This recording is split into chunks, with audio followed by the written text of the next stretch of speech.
everybody, and welcome to Collider Movie Talk for movie fans. I'm your host, Ashley Mova, and this is the Daily Show where we give you all of the latest news from the world of movies, plus some insight into what it all means. Joining us, as always, is Jon Campea. Greetings and salutations, everybody. Welcome to the best damn movie-related show on planet Earth, coming to you from right here at the Collider Video Studios here in Burbank, California. I'm feeling a bit of a draft. Is the back door closed? Yeah, it could be open. What is it? Okay, first of all, let me take this opportunity. Hold on. Let's go to the wide. Say happy birthday to Kristian Harloff. I will do that in a second. Let me take this opportunity. For a long time, ever since we were doing mailbags together, everybody thought, and I get accused of this all the time, and I have to set the record straight. It must be set straight. I get accused all the time. It's like, John, when you're with Ashley, why, whether it's on the show, how come you're always bringing up all this innuendo stuff? It's not me. Yes, it is. No, it is not. I can vouch for Campea on this. It is not me that's doing Not it. John Campea. You guys It's watching somebody the show, at this table. You guys watching the show, when I say backdoor, what do you think? Write in the comment section. Let me know. You just opened up literally A giant can Oh of my worms. goodness! Come on, how long Wasn't have you been me. doing this? Wasn't me. Also here, Jon Schnepp. I am the great Cornholio. I am Cornholio. Hey, what's going on, guys? Also here, birthday boy, Kristian Harloff. Happy birthday! Happy birthday, Darth Harloff. Happy birthday, you weird Jedi. Happy birthday, Master Sith of nothing and awesomeness. Happy birthday to you. I like that hashtag. Nothing and awesomeness. Back to our Johnny. Backdoor Sith. Okay, first topic of the day. What With is the upcoming Marvel film Captain America Civil War hitting theaters on May 6th, many fans have wondered how much of a Captain America movie it will actually be, considering how big the cast is. With characters like Iron Man, Black Widow, Ant-Man, Scarlet Witch, Falcon, Winter Soldier, Spider-Man, Vision, Hawkeye, War Machine, Black Panther, and others all in the film, isn't it more like Avengers 2.5? Not so, says Marvel President Kevin Feige, who recently said the following about the upcoming film. It is very much Cap's story. It's very much a sequel to The Winter Soldier. It's very much, in a certain way, the completion of a Captain America trilogy. I think one day you'll look back and watch Captain America the First Avenger, Captain America the Winter Soldier, and Captain America Civil War, and it'll be one of the most unique and different trilogies ever around a single character. John, do Feige's comments change your perception of Civil War? It really does. And like, if you've watched us for any amount of time, you know I've always said that. Yeah, I know there's a lot of characters, but I think the emphasis will probably be on Cap. Kevin Feige's comments, I think, go beyond that. It's like, no, make no mistake, Civil War is a Captain America movie. It's him. This is his trilogy. And even the way when he listed off, Captain America First Avenger, Captain America Civil War, Captain America Winter Soldier, Captain America Civil War, and he was on to say one of the most compelling trilogies about a single character. And I think that does radically change our perception of what Civil War is going to be. It's not an Iron Man Captain America movie. It's not a Captain America and his half of the Avengers or whatever. It's a Captain America movie, and he's clearly going to be the focal point, and everything else in this movie is going to revolve around him. And I find that fascinating. The other thing it really does for me, when Feige makes those comments, I think off the bat, because Iron Man was really, there was a Hulk movie, but Iron Man was really the first out of the gate to establish this new Marvel Cinematic Universe. And I think for a period of time, it seemed like, okay, the centerpiece of this group, of this new universe, is Iron Man. When Feige makes comments like these, it's like, I think maybe it started that way, but the way Marvel looks at it, everything really kind of does revolve around Captain America at that point. It reminds me a lot of The Simpsons. The first three episodes, or the first three the first three seasons of The Simpsons, the main character was Bart Simpson. It was really the Bart Simpson show with these, orbital characters around him. But as you go from season 3 into season 4 and season 5, especially, you realize, now it became the Homer Simpson show and that's what I kind of feel like is happening here a little bit. So for me personally, we'll have to see the movie to see how it really fleshes itself out. But these comments from Feige, I think they're very direct. I think they're very strong. And I think it does change perceptions a little bit about Civil War, despite the huge cast. Anyway, Schnepp, you had a chance to hear these comments. How do you interpret them? Well, it really does sound like for months now we've been joking about how many more characters can you cram into this Avengers 2.5 film. It is called Captain America Civil War. Civil War, it's going to be a lot different than from the comic books. Sure. But it's going to involve, everyone, pretty much almost everyone except Thor and Hulk, and everyone's going to be even Ant-Man. So, but I think that those other characters are going to serve the Captain America storyline. So I don't think we're going to pop off and see, we're not going to go back to the farm and see how Hawkeye's family is doing. I really doubt that. I think every single scene will only service what's happening with Captain America. And even if they have separate scenes with Iron Man, it'll still service the story for Captain America. To your point, that's exactly what they did in Winter Soldier as well. Even with the auxiliary characters, what the auxiliary characters did is all point what was going on with the main story. So that's a great observation. Kristian? Yeah, I agree. Because, when you first hear about Civil War and you hear how many characters are, you do get nervous and everyone's joking, this is another Avengers movie. But the thing is, with Kevin Feige, they've been making these movies now 7-8 years. Kevin Feige has not told us many things in interviews to where you've heard it and then he has not come true on what he has said. Right. We've never been on, and on this show, we would have called him out if he did. And there are many times where he said things and it's come to, he said that Ant-Man was 2 years ago, this is going to be a heist film. This is going to be, and it has. It was everything that they said. He knows how to market his properties. He is aware of how to sell his properties. And if he tells you that there's going to be an emphasis on Cap, there's going to be an emphasis on Cap. Going off of your point here is with Captain America taking over the mantle as where Downey and Stark did start it off. The other thing is when that movie, Captain America, came out, people didn't know how they were going to handle that movie because it's Captain America. That type of hero doesn't translate today, but they did it in a way where they set it back in a period piece and it worked well. Then when the Russos got a hold of it and made, arguably, I think it is the best Marvel movie right now. I think absolutely Winter Soldier is. Winter Soldier. And they are doing this as well. So they've got a grip on it. I trust in them. I trust in Feige. So I totally think this changes perspective. Yeah, I was going to add, like when the Russos came and visited, still can't talk about some of the stuff they said. They told us behind but it's like every time I think about this movie, I'm like, are they going to do that one scene? And it's all Cap. It's a Cap scene. It's a Cap-centric movie from talking to them. So I'm really excited to see this film. You know what's really interesting, too, about this whole transition with Captain America as well is that, I mean, we even saw it in Avengers Age of Ultron. They were kind of, even with the marketing, they made sure to put even in the trailer the whole series where the one girl says to Tony Stark, hey, what are we doing, boss? And Tony Stark goes, I'm not, he's the boss. I mean, that sort of thing. And what I think, you bring up a great point about the first Captain America movie. Is this a hero people can get behind today? Because today everything's about dark. Everything's got to be dark and everything's got to be borderline villain and borderline good guy, whatever. And I think even I at the time was wondering, can you bring, forgive my terminology if this isn't the right terminology, but a pure hero? Can you have a pure hero who is morally upstanding and all this kind of stuff that seems out of date now? That's even why they changed Superman up a little bit because he was so Boy Scout. He was the Boy Scout, right? So can you do that and have it succeed? And I think with especially the first film and then especially the second film showed us that, yeah, you can, and audiences are rallying around. I'll be honest, I'm a little bit surprised by it. Yeah, I think one last thing is what you were talking about. It's the man out of time, which is why I think we're so able to accept him, because Captain America is hearkening back to a time when we all feel like, oh, especially even America was a little bit more centered and had better values. So when you think about Captain America and then them taking him from the 40s and then just snapping him into this kind of really strange world that we all live in. And so we're always getting his reaction to this world that we live in. So that's one of the reasons that his core values, I think, strike us so strongly, because we want that. That's a great point. All right, what's next? Well, speaking of the Marvel Cinematic Universe, Kevin Feige also took some time to talk about the upcoming Phase 3 films, which kicks off with the aforementioned Captain America Civil War. In particular, he discussed the fact that a lot of casting announcements are coming very soon. He said the following: I think we'll be having a whole slew of casting announcements over the next few months, before the end of the year. I think that on both Thor Ragnarok and Guardians of the Galaxy Volume 2 and some other films. Schnepp, what sorts of casting announcements are you hoping to hear before the end of the year?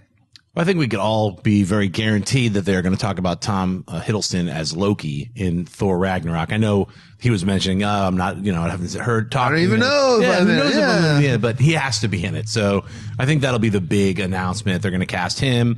And then I guess they're going to announce some other major players, maybe not name who they're going to be, but obviously Ragnarok, we're talking about the sword being pulled, like the Norse mythology, the end of the end of everything. Now, will that also then be applying? Is that sword maybe the next Infinity Gem? Does it hold, so, they're going to kind of like try to tie that into the Infinity Gauntlet. So I think those major announcements will be pretty awesome. I'd love to hear who they're going to cast, what new characters are going to be in Guardians of the Galaxy and who they're going to cast. So yeah, I think you're right on all those, especially the Hiddleston thing. I mean, look, Thor, we've talked about this on the show many, many times.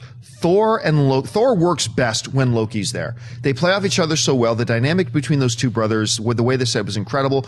It's not just a stereotypical hero-villain relationship.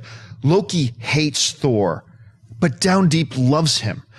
Thor loves his little brother Loki, but somewhere down deep he's so angry. And the chemistry between Chris Hemsworth and Tom Hiddleston on screen is always just been incredible, which is really exceptional when you think about the fact that Tom Hiddleston originally came into the Thor universe because he was going to be Thor. He was actually auditioning in one of the frontrunners to be Thor. They made him Loki, and magic has happened ever since. I also think, I'm willing to say guarantee, before the end of November, we're going to know for sure who Captain Marvel is. You took my Oh, did I? I think Captain Marvel, I think they want to announce that soon. I think they want to get ahead of this. I think they want to make that announcement, even though that's a little ways away.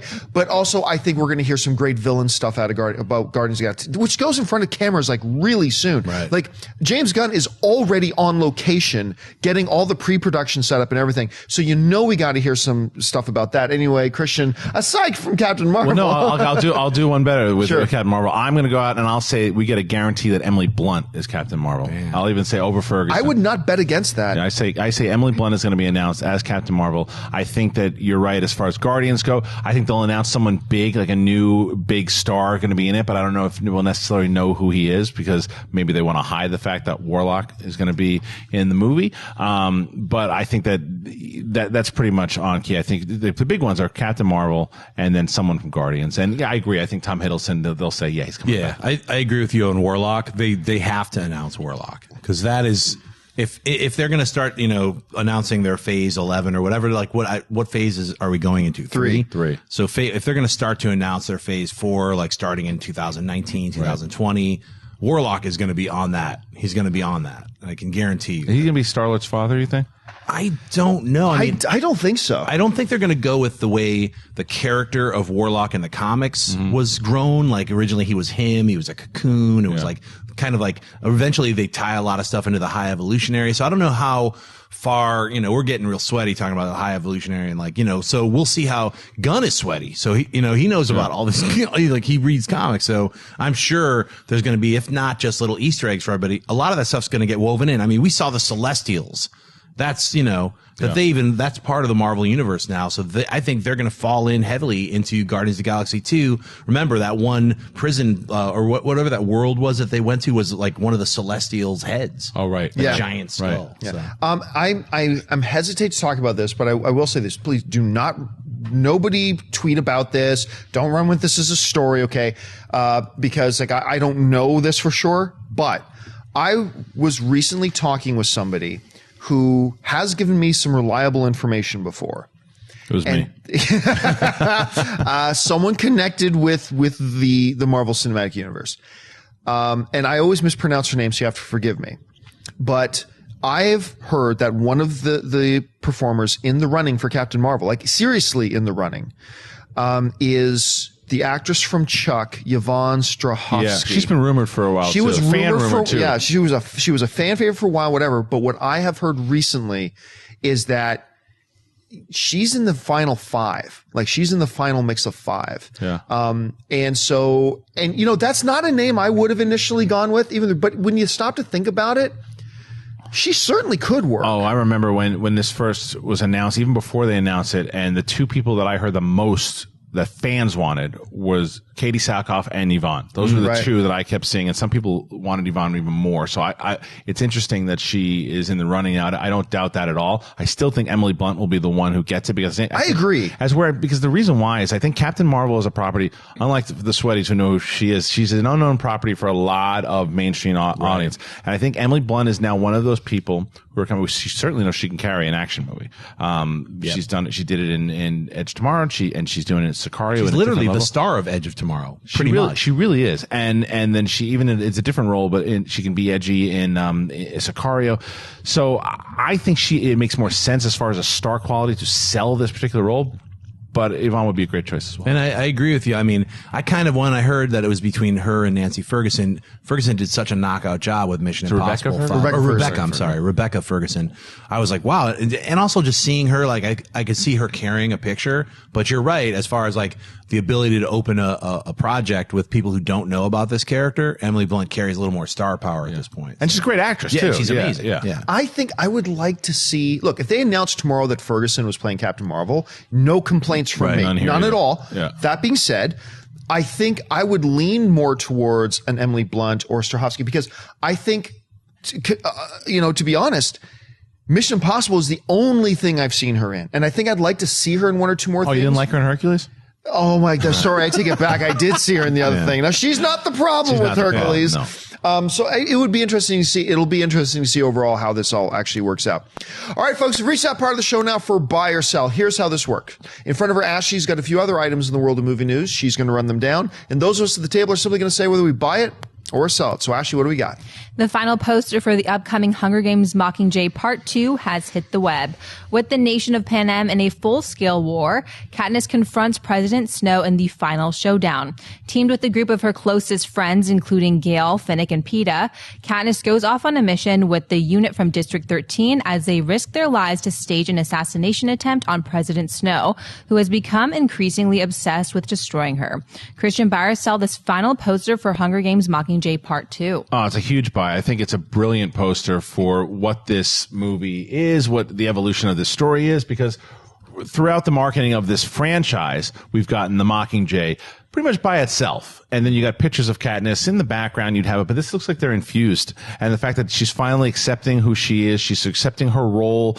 The Mockingjay is, it's powerful. She's powerful. She has the bow. I think it's a brilliant poster. And you get that this is the finale just from that shot, because Katniss has always been a character that doesn't really believe in herself all the way, but when she commits to it, she succeeds. This is a poster of someone who has finally accepted who she is, and with the embracing of the Mockingjay. So I think it's a brilliant poster. I buy the poster. It's a beautiful poster. It's a great poster. I mean, from an artistic point of view, from the notion that this feels like, you always hear me say, I like posters to kind of give us a frame that looks into the soul of the movie. And I think you just described it excellently. Like, we're seeing her transformation. We're seeing all that kind of stuff. Now, a lot of people still wonder if the official description that the studio itself put out, so this is not a spoiler, but wonder if the official description that the studio put out is a bit of spoilers, because they mentioned that Peeta is going to be along for the ride and blah, blah. Right. And we all know kind of the cliffhanger at the end of the last film was Peeta trying to kill her and all that kind of stuff. Here's the thing, though. Almost everybody has read these books. And that's really not that big of a piece of hyperbole either. Hunger Games books have sold over 65 million copies. Yeah. That literally means that most people who go in to see this movie have read these books. And so it's not to nobody who, not to at least to most people who are big fans of this franchise, that stuff in the description is not a spoiler at all. And so they obviously don't consider it to be giving away any part of the story that's important, so they're comfortable with it. But anyway, just getting back to the poster, it's a great poster. For me, it's a buy. Yeah, I buy the poster too. I think it's fantastic. I love the framing of it. I love the color, everything about it. It just screams out like, this is it. This is the end. This is, where's that arrow going through Snow's head? Probably not. I bet, I'm feeling, I didn't read the books, but I don't think she'll be the one who kills Snow. I'm sure he'll die, but I don't think she'll be the one who kills him. I'll tell you off air. Okay. Yeah. And I don't mind. You can ruin it for me. So I love the poster. I think it's fantastic. All right, what's next? It looks like the Critics' Choice Awards are combining into one single show. According to reports, A&E is going to merge the existing Critics' Choice Television Awards and the Critics' Choice Movie Awards into a single 3-hour ceremony on January 17th. The Critics' Choice Awards are the honors given out by the Broadcast Television Journalists Association, BTJA, and the Broadcast Film Critics Association, BFCA. John Byers-Sell, the Critics' Choice Awards combining the movie and television sides into one single award ceremony. I sell it. Now, I will admittedly say I probably should buy it. To many people, this makes sense, and so therefore I don't really have a big problem with it. But the reason I'm selling it is because I am one of those rare people who probably thinks erroneously, but I'm one of those rare people who I think movies and television are night and day different things. Like, they are just so completely different things. To me, it makes about as much sense of having the annual NFL Players Awards and the National Association of Plumber Awards merged into the same thing. We're going to honor excellence in both, just because I am like I said, one of the rare people, and maybe thinking erroneously, that movies and televisions are so fundamentally different things. I just like, and I really like the Broadcast Film Critics Awards. I like them very much. I would like them to stay separate. Myself personally, I totally get why they're doing it. I understand the logic. I understand why they're taking a shot at it. I don't have a big problem with it, but it was just up to me, my personal preference as a fan. I would have liked to have seen it kept as two separate shows. So so I'm going to sell it on that basis. Kristian, what do you think? Well, to quote Vince Vaughn from Wedding Crashers to you, erroneous on all accounts. I buy it. I buy it because I think there's too many award shows. I think there's way too many. I can't argue with you on that. TV, film. I think, look, this is the domestic version of the Golden Globes, because Golden Globes it's the international press, and it's this combo. It's the same thing. Like I said, they're too long, and then I get so annoyed every time somebody comes out. Now the president to hear his own voice comes out and talks for 20 minutes, and it's like, get out of here! Just tell me who won best shoes in a movie. So there's so many ridiculous awards that it's just like, make them in one thing. It's great. Give me a list, because that's what a lot of people are doing anyway. Right. They're going to check the list the next day. And I actually really do, obviously, for what we do, the Critics Award are a big thing. It's our peers as well, too. So I think that putting it together, because even Rotten Tomatoes, by the way, who started doing television reviews over the last year. Yes, they did. To be able to, I do think that they do live in the same house. I think it's where the plumbers are somewhere else. I think that the entertainment value, because now, even more so today with the streaming and the way that, when you go into a Netflix or Amazon, these are basically mini movies. It's not really even television shows anymore. And actors, as were years ago, it was like almost taboo if you were a film actor to do television. It's certainly not the case anymore, because you can really express yourself as an artist more so. So I do think that these awards should live under one banner in one single award show. And stop talking, whoever you are. I do agree with both your accounts. I think movies and television are radically different from just the story structure alone. Like a movie, you kind of are forced to contain yourself within 2 hours, sometimes 2:15. Sometimes they like it if it works better, 90 minutes, but you have to have an act 1, act 2, act 3. It's a very structured way to tell a story. And that therein is like sometimes the fun of seeing an incredible film where they flipped it or they changed things. It's like, it's a constant like ebb and flow with movies. Whereas in television, you have the ability to stretch things out for like 22 episodes. And sometimes it's not stretched out. You're just like, you're getting amazing stories and character development every episode. So it's a completely different beast. I buy them combining it for the simple reason that I think the crossovers that are happening now with our technology and the way we watch and stream and go see a movie, see another thing, everything is kind of combining in a way where I think movies will always be separate and television shows will always be separate, but we're going to see more combo kind of, let's see more Game of Thrones popping off to see it in a theatrical setting with a bunch of people in a giant theater. So that's why I kind of buy that, and also Golden Globes, I think also what you said, they're way too long. I don't even watch them anymore because I get so bored. So even with them saying 3 hours, like, really 3 hours? But I guess it makes sense if they're combining television and movies. So I'll buy it. I think it's a good idea. Now the president of the Academy. I was at my mother-in-law's house last night. As long as they cut that stuff out. Get out of here. You both raise excellent points. All right. What's next? As many of you will remember, the film Rings, a sequel to the horror film The Ring, was set to hit theaters in just 6 weeks on November 16th. However, according to a report in Variety, movie, Paramount Pictures has decided to push the film back to an unspecified date sometime in 2016. Rings stars Alex Roas-Holt, a young man who begins to become distant from his girlfriend Julia, played by Matilda Lutz, after watching the infamous Deadly videotape the series is known for. Schnepp buy or sell Paramount pushing Rings back to sometime in 2016. Well, I have to sell this. It feels like pushing it back to sometime straight to DVD, just straight to Xbox. Straight to DVD. They have the perfect release date. It was like right around Halloween. I mean, it's a horror film. This is the perfect time to release something called Rings. Unless the movie blows. It's 6 weeks before they're supposed to come out, and all of a sudden they just got cold feet. What are they going to push it for Oscars next year? It makes no sense. Obviously, the movie's in the can. People have seen it. I think people have seen it, and that means something. Oh, we've seen it. Get it out of here. You know. Well, I'm going to buy it actually. Partially because of the reason you're saying. Here's the thing to me. We took a question on Movie Talk the other day where someone's like, hey, man, we haven't seen a trailer for Ben-Hur yet. Should we be worried? And it's like, Ben-Hur's 5 months away.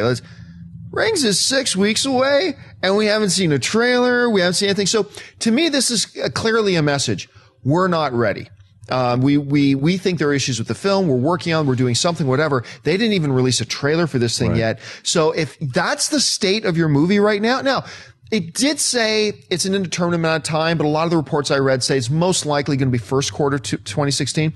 But if you're to the point in your preparation of this film that you haven't even put out a trailer yet and you're 6 weeks away, I mean, I agree with you. November was a good time for it, but clearly something changed. They're not ready for it. We've seen no trailers. It probably would have been a mistake, I think, to stick with the November 16th release date. So for those reasons, even though I completely agree with what you're saying, I'm going to buy the move. I think it's a smart thing to do. I could buy or sell this thing because going off both your points, but I'm going to also buy it but agreeing with you that they probably looked at this as that this thing stinks. But I buy the move to push it because try to work on it. Try to move. I mean, as far as if the question is, and we're just speculating, yeah. And as far as like maybe they do move it to Blu-ray, I'm still buying it off the fact of a business decision because they can look at it and if they feel maybe there's a property or something else they don't want to spend the money on the marketing in November, they can save themselves some money and they can dump less and put it out in January. It's a smarter business decision because that way they don't have to lose some of the money if they can look at the property and Paramount's been doing it. Well, they've been doing okay, like as far as how to market their movies, and they look back and they go, well, wait a minute, we can do one of two things here. We can wait, we can push it into, like you said, either Blu-ray or put it in January, not take as much of a loss in the marketing. Hopefully some people go, there's not much out in January. Right. Maybe we can get some people to see it there. Or they say we can get some rewrites on this thing, we get some reshoots, we can fix this thing up and maybe release it next year. Both possible. So that's why I'm buying the move because someone looked at it and said it's not ready yet. So and they didn't, and there hasn't been a trailer or anything yet because they haven't wasted that money on marketing. So it's really, I buy it for the business sense. I want to buy it. I mean, I love The Ring. Yeah. And I love the concept of it. It was really frightening when I saw it. I think it's a great series. I don't know what they're going to do. Nobody has a VHS. Kids, VHS is a thing that was tape. That was, you had Physical to rewind it. Tape. Yeah, it was weird. Tape. Can you get my Laserdisc? Yeah, exactly. So I don't know how are they going to have The Ring, the DVD, even DVD is like being fused out. It's on Blu-ray now. The little girls crawling out on that's high gone def. too soon. Yeah. Streaming. Just pop a pill, you've got a Blu-ray creature inside your head. I don't know how they're going to do that, but it's a frightening idea that the little creepy girl from the well is still around. What happens when she comes out in 4K? Bam. All right, folks. So listen, it's Thursday, which means it's time for us to talk about what's opening this week, brought to you by our good friends over at AMC Theatres. Now, on Tuesday's opening this week segment, talked a little bit about Sicario, which was going wide this week. Today, 2 other films are hitting theaters this week, and we're going to tell you about. So, Ashley, what's going on? First up is the new Joseph Gordon-Levitt film, The Walk, based on a true story. As a boy, Felipe Petit dreams of performing daring feats for dazzled crowds. As an adult, his life's ambition comes true when he becomes a high-wire artist who stares death in the face with every step. Under the guidance of mentor Papa Rudy, and the daredevil devises a plan to walk on a tightrope attached to the North and South towers of the World Trade Center. With the help from his team and against all odds, Petit attempts this seemingly impossible stunt on August 7th, 1974. Next up is the new Ridley Scott film, The Martian. When astronauts blast off from the planet Mars, they leave behind Mark Watney, played by Matt Damon, presumed dead after a fierce storm. With only a meager amount of supplies, the stranded visitor must utilize his wits and spirit to find a way to survive on the hostile planet. Meanwhile, back on Earth, members from NASA and a team of international scientists work tirelessly to bring him home while his crewmates hatch their own plan for a daring rescue mission. Kristian, which of these films should audiences be looking forward to this week? I was able to see both of these movies, and I enjoyed one of them, and I loved the other one. The one that I loved is the one I'm going to send you to, and that's The Martian. I've talked about it on this show a few times. We just did a spoiler review with myself, Dennis, and Mark. It is a great film. It's one of the best of the year. It's Ridley Scott coming back, and not only putting together a visually stunning movie, which we know he can do, but it's also being able to elaborate on great characters and make us care. And Matt Damon is absolutely a big reason for that. But it combines what was great about Castaway and Apollo 13 and gives you a really human story. It adds humor. It's long, but you don't really feel it. It's a really great movie. It's a movie that you want to send people out to see, especially in the theater, especially in IMAX, because of how it looks. If you told me it was actually shot on Mars, I'd believe you. That's how well it was shot. The Walk, I enjoyed. I got anxious watching it at the end, but again, being a New Yorker, being an American, being a human being, it was nice to see the towers again. It was like a love letter to the towers. The second half, I thought Robert Zemeckis did a really great job of making you feel like you're on top of the Trade Center watching this guy's journey. I thought the tone was here and there, but I thought Joseph Gordon-Levitt did a good job. But out of the two of those movies, if you said, I can only see one, which one do I go to? You see The Martian. I've only seen one of these films, and that was The Martian. The Walk, everybody I'm hearing from, I mean, your evaluation of The Walk, which is you enjoyed it, you thought it was good, and that's the worst evaluation I've heard of it so far. I've heard really great things coming out of The Walk, and I'm quite looking forward to it, and I'm really hoping I can get over Joseph Gordon-Levitt's French accent in the first couple of minutes, and then get over it and just have it blend into the background, and then it's fine. So I'm hearing great things about it, and I'm very excited to see it. But I mean, you articulated The Martian so well. It's fantastic. The Martian is fantastic. I was expecting good, which is a big thing for me because I haven't been expecting anything out of Ridley Scott for a long time. I'll hesitate to say he's back on one movie, but man, he's true to form. He is true to form in this movie. Matt Damon, this was a simple role, a simple character, yet played with such conviction. Like, I don't know that I've ever enjoyed a Matt Damon performance more. Like, even more than the one he did with Ben Affleck. One is Born Identity. Good Will Hunting. Good Will Hunting. Thank you. I don't even know that I liked him better in Good Will Hunting than I did in this. I thought he was just terrific in it. I cannot wait to see The Walk, but I cannot recommend The Martian highly enough. So it's a good, and Sicario, which was talked about. It is a good weekend to go to the movies, man. Anyway, Schnepp. Wow, I got to see all three of these movies. Yeah. I'm really excited to see The Martian, especially after hearing you guys talking about it. I have a question. Does he chug a giant liter of water at any moment? Because now that we know water is on Mars, do they address that, or is that that's somewhere else? He's in this other area. Anyway, I can't wait to see The Martian. I'm very excited to see The Walk as well. I mean, I've watched a lot of tightrope walking. It looks, my stomach gets all weebly when I see these and imagine seeing it IMAX. Both of these films are going to be in IMAX, right? Yes. So I'd see both of them. I can't wait. All right, folks, we've reached that part of the show now for Mailbag. Listen, if you've got a topic or a question you'd like us to address on the show, just email us anytime to collidervideo@gmail.com. Send your questions on in, and maybe you'll see it on one of our shows. So, Ashley, what's in the mailbag today? Xavier Patterson writes, hey, Collider, if Sony were to lose the distribution rights to Bond, would we see a new James Bond that isn't Daniel Craig? I hope not. Thanks. Yeah, so the little bit of context and background of this is Sony has the rights to James Bond for Spectre, and that's it. Now, this is like, to use a sports analogy, this is like a professional basketball team who has a player whose contract is running out. That doesn't necessarily mean the player's going to leave. He could re-sign with the team he's on right now, which is the case with Bond and Sony. Sony's current contract is about to run out. Bond could go to another studio, or he very well could end up staying at Sony. But the question is, if it does change hands, do you replace Daniel Craig? Now, The producers of the movie will still be the producers of the movie, and they do have Daniel Craig under contract for one more film after Spectre. So one of two things can happen. They could say, I don't know, move the movie over to Universal for argument's sake. And, you know, the producers go, well, we still got Daniel Craig under contract for one more film, and they do another film. Or Universal can go, you know what? We're a new studio. We're the new distributor for it. We think we want a new face for a new Bond starting this new era of Bond, and they may want to replace him. Or, you know, and maybe Daniel Craig will go, you know what, guys? I've played this character X number of times now. I'm ready to move on and do other things. Who knows? At some point, whether it's with this new move or not, we're going to get a new James Bond at some point. And that hurts me a little bit because I've been on record. I do think Daniel Craig, and I know it sounds sacrilegious to say, I think Daniel Craig is the best James Bond we've ever had. That's just my personal opinion on it.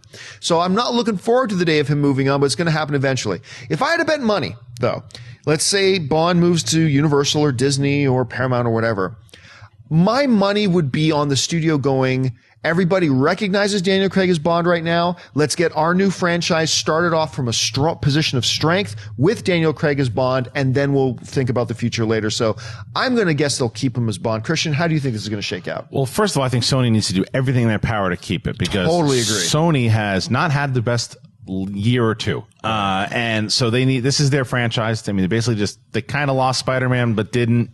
So they need Bond to stay. So I think going to your sports analogy, they are going to try to keep their top tier talent. They have to. Yeah. So they'll throw everything at him. Now let's go with the other scenario. If they lose him and he goes somewhere else and then Bond goes somewhere else, I think there's another scenario in there as well too, although unlikely. And that's Universal will say, picks up Bond and says, well, because we want this franchise so much, not only will we want Bond, we're going to make an offer to Daniel Craig to stay on for 2 or 3 more movies. God bless you. So it's possible. Is it likely? No. You guys, I think this might have just broken. I'm not sure how reliable the source is, but it just started trending on Twitter. It says Daniel Craig won't be quitting Bond after Spectre. I'm contracted for one more. And that's a quote from him. Which is what we were saying. After Spectre, he's got one more film in his contract. He's got one more. So maybe, what I think that your scenario is if you went to another studio is the most likely. Why wouldn't you, if you're Universal, get him to do one more, make the money to be able to put some more money into your other properties as well as another Bond movie, and then announce a new Bond? I think it'd be silly for them, although they could do it, is to say, okay, well, thank you very much, Mr. Craig, but we don't need you anymore, especially after Spectre's going to be the next billion-dollar movie this year. Schnepp? How old is Daniel Craig right 73.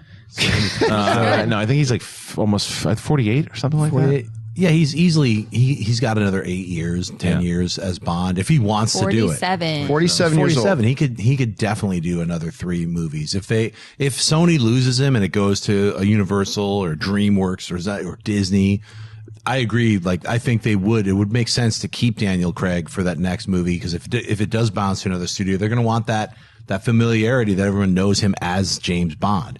And he's pretty much, I agree with you. I think he's the perfect, like Sean Connery, Pierce Brosnan, all the people, Roger Moore, all the Bonds that have played, all the actors who've played Bond. He's I think the best amalgam of them. He is that like brutal killing machine, that thug that you really can't get through to him yet. Like, like we've seen a little bit, especially with Skyfall, of like how he grew up. But I think this film Spectre is going to be, I'm really hoping that it's the best Bond yet. So it really has everything there is to be nothing. It could possibly be the best James Bond film. So whoever gets the next movie, they got a lot to live up to. So they might as well keep Daniel Craig. But I agree with what you're saying is like sign him on for 2 more at the very least. Like, look, we know you're doing this next one. Can you do 2 more with us, and then we'll get a new Bond. If it's a new studio. Yeah, if it's a new studio. Yeah. Now here's a pop quiz for everybody at the table. I think a couple of you guys know this. Who was, and this will be for you guys at home too, who was the runner-up to be the new James Bond, but that eventually went to Daniel Craig? The guy who came in second place for the James, he came very close to getting the role. They ended up going with Daniel Craig. Great move. But who was the runner-up? Was it Clive Owen? No. Holy sure. Not the guy who was going to be Wolverine. Henry Cavill. Henry Cavill. Henry Cavill was the runner-up. At the time, nobody knew who Henry Cavill was, but he was the runner-up for James Bond. And so I've always thought, yeah, I mean, he could do James Bond. He's great. I think he's a wonderful actor. But after seeing Man from U.N.C.L.E., I'm totally sold on him as James Bond. Okay. I could totally see him as James Bond. So that might be a direction they may want to go, capitalizing on the DC Cinematic Universe popularity. I think Idris Elba is still the guy. I want to see. I think that's a lot. I don't know that anything's actually ever happened on that front. I think a lot of people are talking about it, but I don't know that anybody in the studios are talking about it.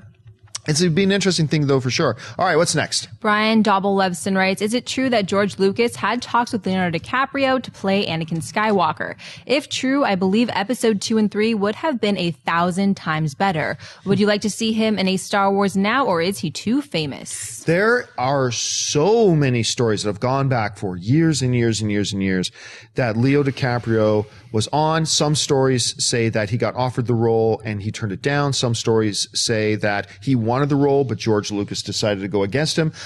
I'm just saying this. It may be out there and I'm just unaware of it. I have never seen anything official that says George Lucas and Leonardo DiCaprio ever had a conversation about it, but there's certainly a lot of stories out there about it. So I don't know about the validity. To your question, though, let's go on the assumption that that was a possibility at some time. One of the things you write in the email is like, I think it would have made the movies 100 times better. No, it wouldn't have. It still would have been the same script. It still would have been the same lines. It still would have been the same dialogue. It would have been the same director. It would have been the same performing in sterile environments against creatures that aren't there, which sometimes can work, sometimes cannot. Now, would it have upped a little bit?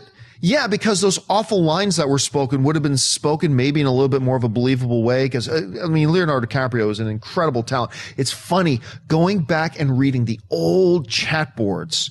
This is going back over a decade when that rumor first came out. How many people were against the idea of Leo DiCaprio? Because he's just that Titanic kid. He's the teen heartthrob guy. And now we're all like, if only Leo DiCaprio had been in Star Wars. But honestly, would it have been an improvement? Yes. Would it have made a difference? There's so much wrong. I mean, I understand the prequels have their fans and everything, but there's so much wrong with those movies. Leonardo DiCaprio being there instead of Hayden Christensen wasn't going to change anything. Just that the performance we got out of that one character delivering those awful lines would have been a little bit better, but I don't think it would have made that much of a difference. Would I like to see him moving forward, though? Never a mistake to add talent. So I would certainly not be opposed to it. He seems like a little bit too big of a name for me to be in Star Wars, but you're not going to hear me complaining if they say episode 9, Leo DiCaprio side up. You're not going to hear me complain. So I don't know, Kristian, you heard about this. You read this question. How would you respond to it? I'm going to go on the other side of this a little bit. And I do think that the movies would have been better, because of this reason why. Like, the chemistry between Hayden Christensen and Natalie Portman is abysmal. Oh, awful. It's awful. Just awful. Yeah, and no chemistry. No chemistry. And even with those bad lines, there have been movies with bad dialogue and bad lines, but the chemistry between the actors were so good. I tend to think that DiCaprio and Portman's relationship would have been better because they're both really good actors. I think that because Natalie Portman, who I love as an actress, I think she was bad in those movies, and I think she didn't know what to do. I think she was lost in that environment, and I think having someone strong like DiCaprio would have even helped her performance. Yep. Script still would have been the same. CGI would have still been the same. But look at what Harrison Ford did in episode 4, episode 5, episode 6. A lot of that stuff he did. I mean, Kasdan was there to write some script too. But Mark Hamill tells a story all the time about how Ford came up to Hamill and was like, just do your own thing, kid. And if he catches you, great. But if not, just do it. And that's Hayden Christensen was too scared to do that. DiCaprio, I feel, would have added more to Anakin. Still think the movies would have been like, okay, disappointing, but I think that you would have seen him more. I always talk about the development of Anakin Skywalker in the Clone Wars series, of the way that they developed him, the understanding of what Obi-Wan was talking about in episode 4, that I understood that more than I did in Hayden Christensen's portrayal of him. I think DiCaprio would have given us more of that, but the movie still, we don't know. See, here's where I go with that. Is that, like, I think if, let's say there had been a bad actor playing Qui-Gon Jinn, and then we say there was a rumor at one point that Liam Neeson was going to be Qui-Gon Jinn, it would have made the movie 1,000,000 times better. Liam Neeson was in it, and it didn't work out. You get a guy like Ewan McGregor, who we know is a great actor. And you made the point about Natalie Portman. And I think that's why I think your exact point that you raised about Natalie Portman is why I think the addition of Leonardo DiCaprio would have made that much of a difference. You had Natalie Portman. You had Liam Neeson. You had Ewan McGregor. And because of that script and that story, and let's face it, everybody knows I worship at the altar of George Lucas. Everybody knows that. But he cannot direct actors. He's just not good at it. That's not his strength, and it showed. And I think the fact that you had that powerful lineup of actors and George made them all look, I'm not going to say bad, but he made them all look sub what their standards are. Right. That's what makes me think that adding Leo DiCaprio would have just been the fourth piece. Let me say this. I think Ewan McGregor as Obi-Wan Kenobi was amazing. Like if you watch those scenes, when did he go to Camino? Was that the first one or the second one? Attack of the Clones. Like all those scenes in the movie I really liked. And it's because yes, the dialogue was kind of wooden, but George won't help you. Like you said, he'll either say, "Oh yeah, say it again faster," or he doesn't really. He's not that kind of director who will workshop an actor. Or he won't run scenes with you and tell you your inner motivations. He expects you to bring it. You're a prop. You're a prop to him. They're unfortunate necessities to George Lucas. But what I think when you're a refined and really smart actor like Ewan McGregor, I know Ewan is on record saying he was frustrated, talking to a ball in a green screen, and a lot of people, have problems, which it's very difficult as an actor to be in a sterile environment talking to an orb and not getting a action reaction. That acting is reaction mainly. So. But I think Leonardo is such a great actor that he would have, and no dissing on Hayden. Hayden's had a couple of really great roles. I think Shattered House or Glass Houses. Remember we played that lawyer? My Life as a House and Shattered Glass. Yeah, he's been in a couple of house movies, but he's a good actor. In this film, there was no one holding him. He just fell off a cliff, and there was like.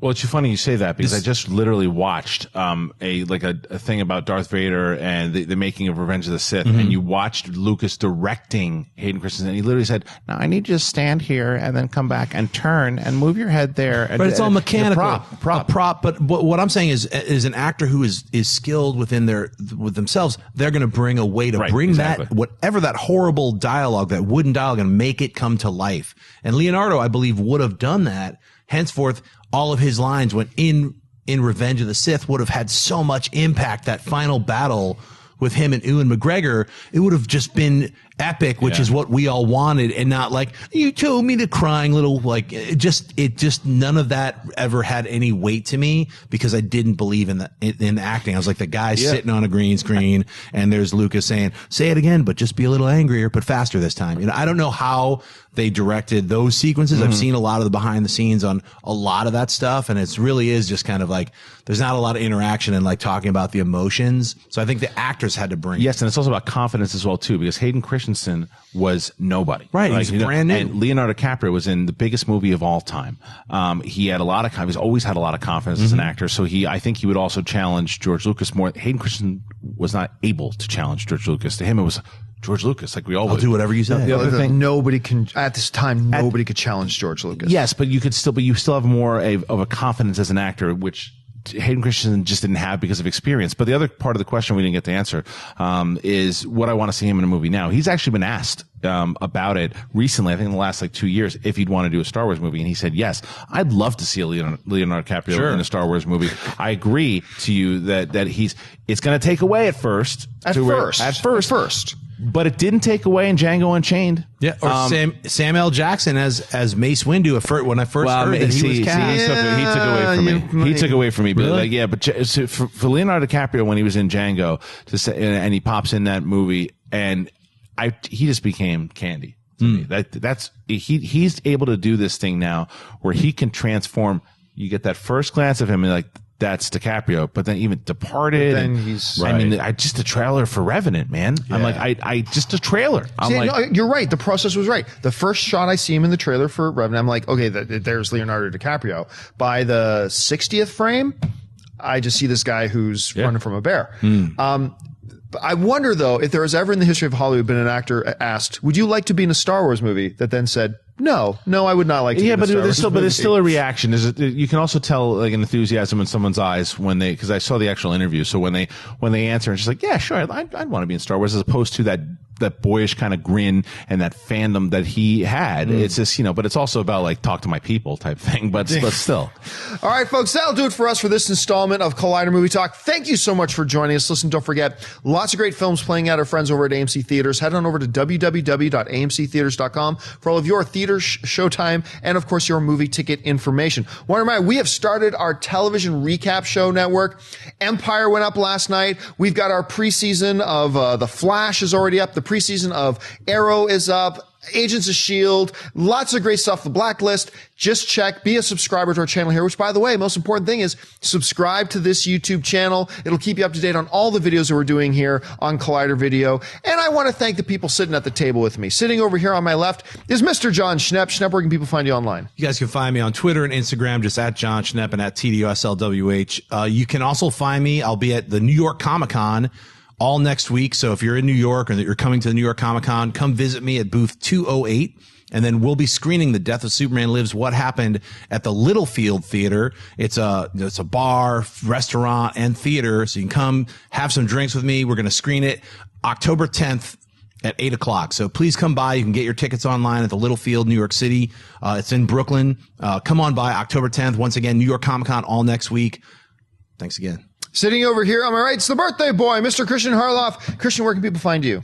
Blacked out after my birthday. You can find me at Twitter and Instagram at Kristian Harloff. But Collider Jedi Council, brand new episode today. Myself, Mark Ellis is back, John Campea. We're going to be talking about a lot of stuff that Kathleen Kennedy said today, which was very interesting. Make sure you tune into that. And hashtag Collider Jedi Council to Twitter, and make sure you get your questions on the air. Or at least try to. And, of course, our lovely host today, Miss Ashley Mova. Ashley, fantastic as always. Where can people find you online? On Twitter and on Instagram at Ashley Mova. Happy Thursday, guys. And as many of you guys know, my novel, The Pride, is coming out in December. We're in the final 48 hours of my Kickstarter campaign. Head on over to Kickstarter.com and just search for The Pride, and you can reserve your copy or several other of the rewards that we're giving out there as well. You can book yours today. You can follow me on Facebook and on Twitter, simply at Jon Campea. That'll do it for us, guys. Thanks so much for joining us, and until next time, bye-bye.